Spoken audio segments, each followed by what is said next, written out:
Hi guys. So there was some controversy over how to find the scale factor, and I'm going to show you so we can all make sure that we're all on the same page. Okay. Now, before we do that, let's talk about the center of dilation. This was number 7 from the classwork, so you can go and pause it and go grab it if you want to. But when you all should have this graphed out already anyway. So if you remember, the cool thing about the center of dilation is that D is the image of A, F is the image of C, E is the image of B. And if you draw a line connecting them, you all should recognize that all of those lines intersect at a point, and that's where your center of dilation is. So you'll always know if you did something correct or incorrect when you plotted something. You'll know if it works or not. But that's your center of dilation. So our center of dilation here is 4, -3. Okay? Now the more interesting one is the scale factor. Now, by the way, ABC has been transformed into DEF. It's a dilated of DEF. So technically our scale factor should be greater than 1 because it looks bigger than it was before. So that's a hint to us. That's one of the things that we need to recognize.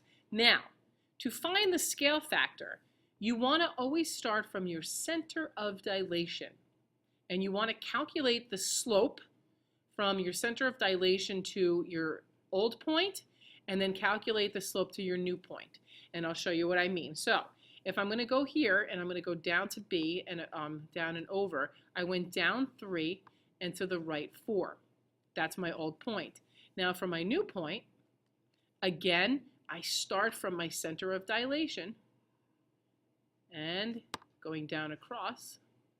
And this time I went down how much? If you calculate it, you went down 6 if you count 1, 2, 3, 4, 5, 6, and you went to the right 8. So here's what you can do. This is -6 here. Okay, so here's what you can do. For you to calculate your scale factor, very simply, it's always going to be the new over the old. Okay? So what that means is this is my new x value. This is my old x value, so that's going to be 8/4, which equals 2. The same thing will work for my y values. If I take my new y change, right, because this is slope, you guys. If I take my new y change over my old y change, right, I get -6 over -3, which again is equal to 2, right? So I know my scale factor is 2, but we're going to confirm that even more.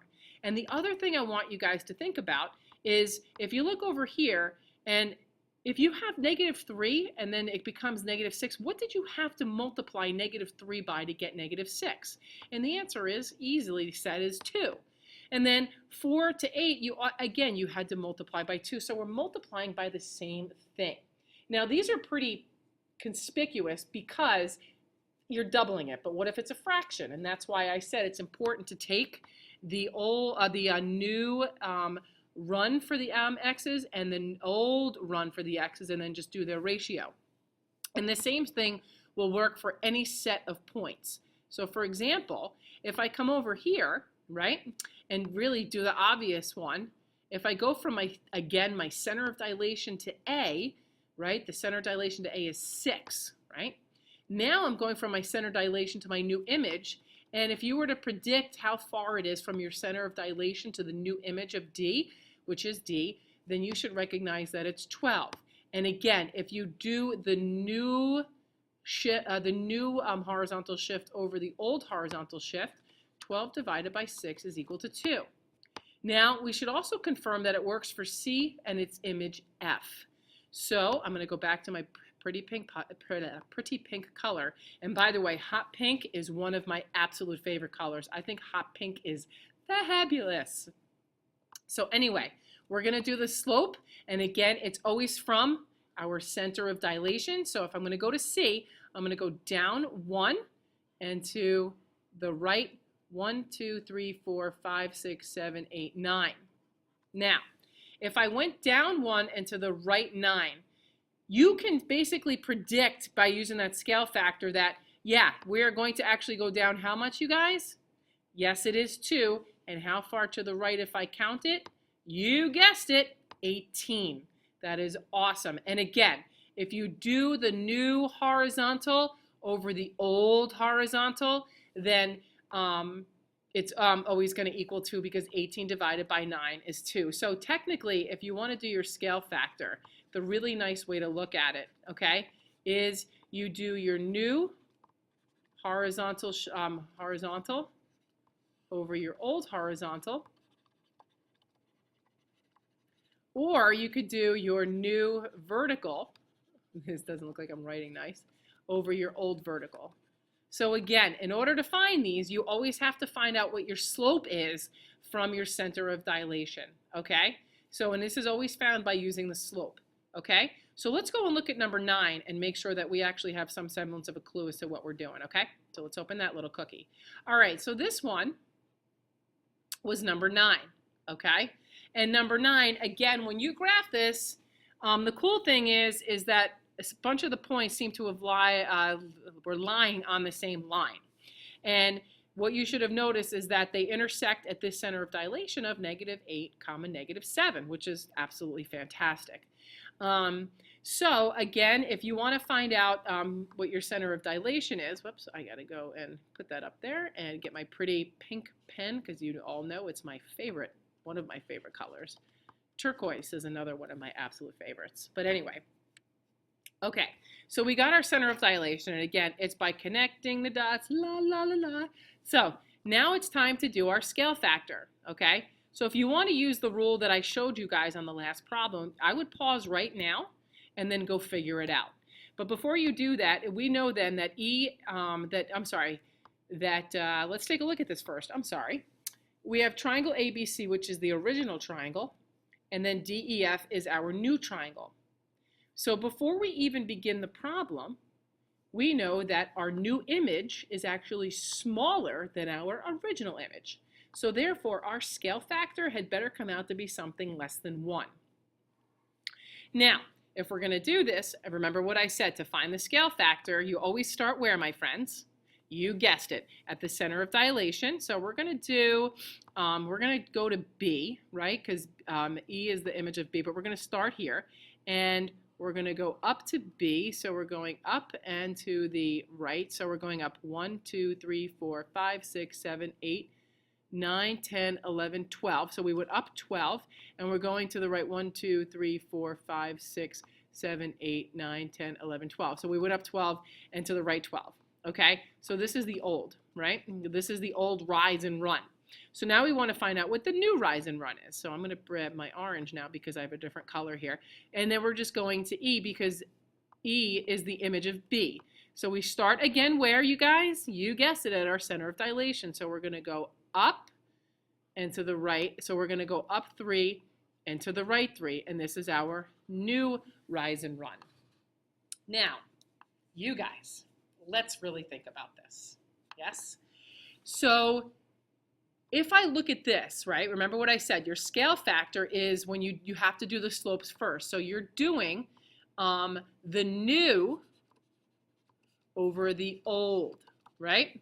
So if the new over here actually is 3 and the old is 12, so my scale factor is, you guessed it, 1/4. And you should have known that, because if you're going from 12 and you're getting down to 3, you are basically 1/4 of what you were before. Okay, hold on, I got another problem I'd like to go over with you. Okay, so for this problem over here, it's going to be hard for me to show you guys, but I'm going to do my best. This was one of the problems, I think it was number 5 or number 3 on the packet from class, where it asks you to create a point C so that it lies on the line. Right now it's a line segment, so we would have to extend it to make it a line, so that the ratio of AC to AB is 4 to 1. So I want AC to be 4 times bigger than AB. And right now this length you can look at as being 1. So what I like to do is, I'm going to do this. I think I can do this, right? So this right over here, if I find the slope, and I find the slope, right? And this right here, I don't want you. Okay, get out of here. All right, cancel. And I'm going to change these into different colors so we can actually see them. So this right over here, I'm going to put this in a color of red, okay? So you go down 4 and to the right 3. Now I want AC to be 4 times AB. So I'm going to go down 4, 1, 2, I'm going to get my point tool here. I'm going to go down 1, 2, 3, 4, and to the right 1, 2, 3. So right now this point right over here, which is technically C. Why is this driving me nuts? Get out of here. I don't want you there, okay? Get out of there. Okay, and get out of there. Okay, so this is driving me absolutely mad. Right now, if this were C, then the ratio would be 2 to 1 because 2 of those would be the ratio. So that means I'd have to keep going. So again, I want to go down 1, 2, 3, 4, 1, 2, 3. And if you look at this one, okay, which I have, let's get out of here. Oh my God, this is going crazy. Sejwa, get out of there, get out of there. Okay, and this is C here. I tried to do a screenshot and I couldn't. Okay, so that's still, is that going to get it done? Well, let's see. If we put these in here and I connect these over here like so, right? And I change those to black, and I'm running out of time. I can already see it. I have like less than whatever time left. Okay, so right now, AC to AB looks to me like it's 3 to 1 because I have 1 segment, 2 segment, 3 segments. So I have to take this up a notch yet one more time. So I'm going to go down 1, 2, 3, 4, 1, 2, 3. So this point right over here is technically the C that I need. Okay. So get you out of here because you have no shot with us. Okay, so right now, the first ordered pair that you're going to get is this guy right here. Okay, because there are 1, 2, 3, 4 of those segments that equal one of these right over there. Now, the interesting thing is, is that you can go that way, right? Or you could go up and up 4 into the left 3, up 4 into the left 3. How many times would you have to go up 4 and to the left 3 to make that ratio 4 to 1? That's what I'm asking you guys to find out. And I'm going to put it on you to actually find out what it is. Now, before I end my video, I just want to tell you that there are a couple of questions that you're going to be asked on Monday. And one of them, I hope you paid attention to the video. The second thing is I just got a text from my husband, and my cat Doodles, that's his nickname, Doodles, aka the Doodle Bug, Doodles, we love him to death, was basically jumping all over my husband because my husband was making a weird noise because he's a weirdo, okay? But anyway, I digress, and I go back to my little workspace here. So let's go back to this guy, and let's talk about scale factor, and then move on in our lives and call it a day. So I hope that this helped. I hope that the previous guy helped, and I think it should be able to help you to do all of the even problems on Monday. And there is a very good chance I'm going to ask you for one of those problems on a separate sheet of paper in class on Monday. So make sure you get all of those even problems done, okay? Me and Mrs. Bloom will be looking for them. By the way, Mrs. Bloom's maiden name, if you haven't remembered, is Storm. How great is that? With the storm comes the bloom. Love it. Have a great weekend.